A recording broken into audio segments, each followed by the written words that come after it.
আমি কেন বোন হতে যাবো তোমার? বোন বোন কইবেন একদম। আমি কেন বোন হতে যাবো তোমার?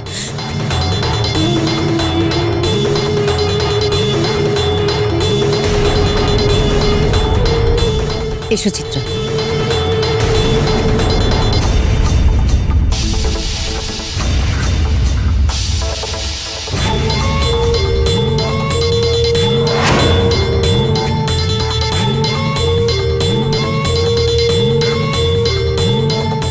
কই কোথায়? বাড়ির সবাই কোথায়? আমি যে হবু বৌমাকে আশীর্বাদ করতে এলাম পয়বন্তী, সে এসেছে?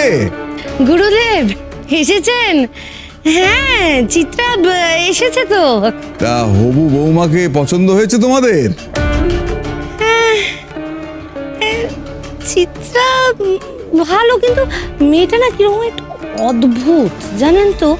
মেয়েটাকে কেউ অপছন্দ করতেই পারে না। মানে আমি যেটা বলতে চাইছি সেটা হচ্ছে, ওর চোখের দিকে তাকালেই না কেমন যেন একটা বশ করে। এই যে গুরুদেব, আমরা এসে গেছি। আমার মেয়ে চিত্রা। এই মেয়েকে আশীর্বাদ করতেই তো আমার তড়িঘড়ি ছুটে আসা। জয় জগদীশ্বর, জয় জগদীশ্বর।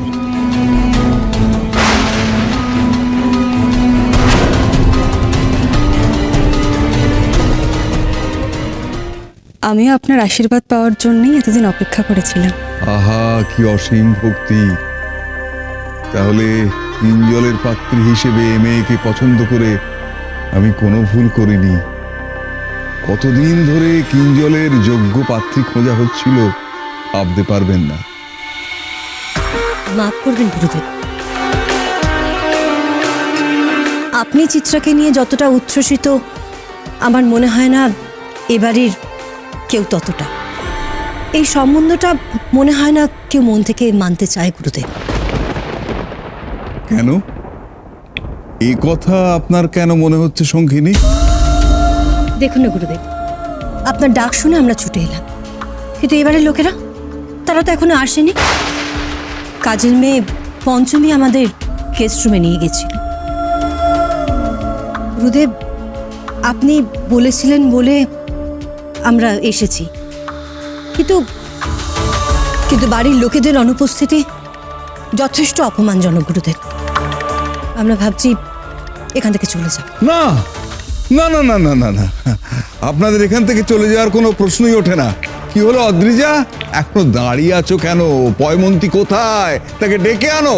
আরে ওরা তো কিঞ্জলের ঘরে, কিঞ্জল তো বিয়েটা করতে চাইছে না, তাই ওরা সবাইকে আমার নাম করে এখানে ডেকে আনো। পয়মন্তী যে দীর্ঘদিন ধরে তার পুত্র কিঞ্জলের জন্য রক্ষা কবচ খুঁজছিল, এখন তো গা ছেড়ে দিলে চলবে না।